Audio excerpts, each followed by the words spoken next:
We got some exciting news that involves PlayStation and this idea that they just might be dabbling in the world of handheld gaming once again. But hey, let's break that all down. Up next.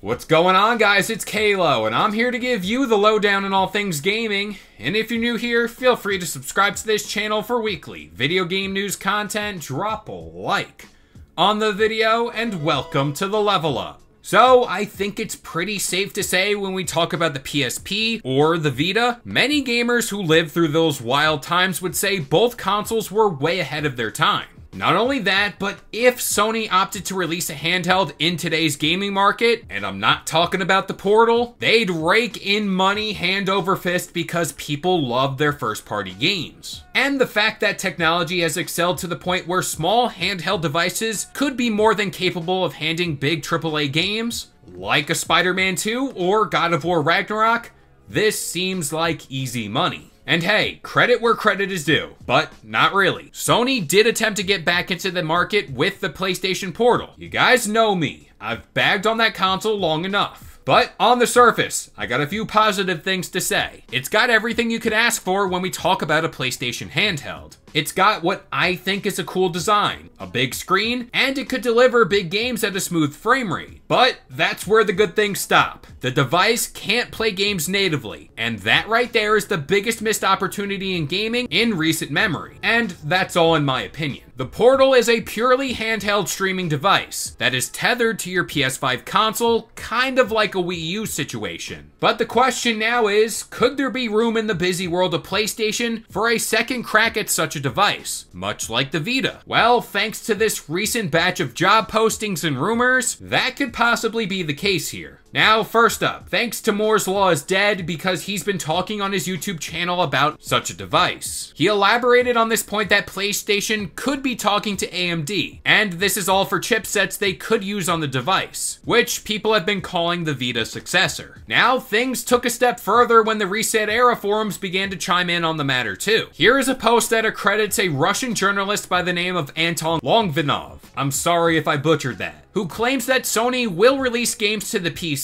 Not only that, but Sony is prepping a new PSP that can play PS4 games. Also, please bear with me, this was translated through good old Google Translate, and we all know how good that thing is. Quote, by the way, I can confirm that Sony is prepping a new PSP for release. But damn, there are only PS4 games in the launch lineup, which are generally available on PC and therefore on the Steam Deck. Retail chains, by the way, are quite skeptical. Either Sony is doing something completely, or they are still keeping secrets from their partners. Now, I'm in the camp if Sony even showed up with a portable device that plays God of War Ragnarok, sign me up.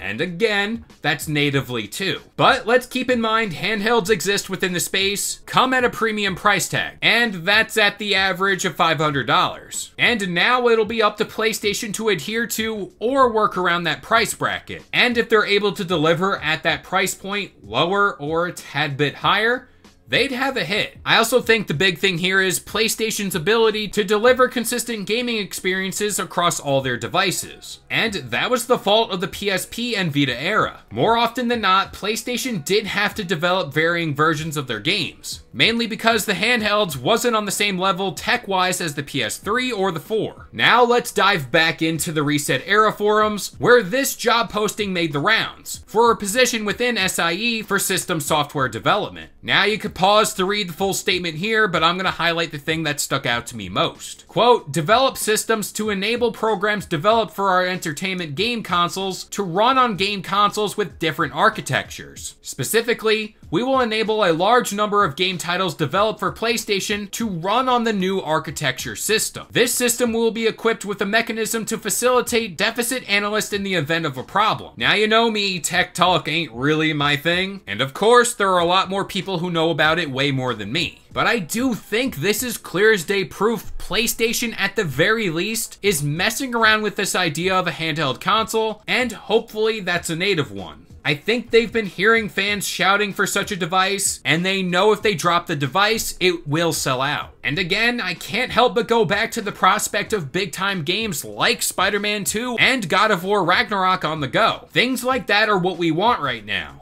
And with PlayStation looking to expand their player base in the world of PC gaming, they might look to do the same thing in the handheld gaming market. But with all that being said, I'm gonna pass it off to you guys. Would you be in the market for a new PSP or Vita? For me, sign me up. I'll pre-order, I'll do whatever. I need it in my life. But that about does it here. I've been K-Lo, I gave you the lowdown on all things gaming. And if you're new here, feel free to subscribe to this channel for weekly video game news content. Drop a like on the video, and this has been the Level Up.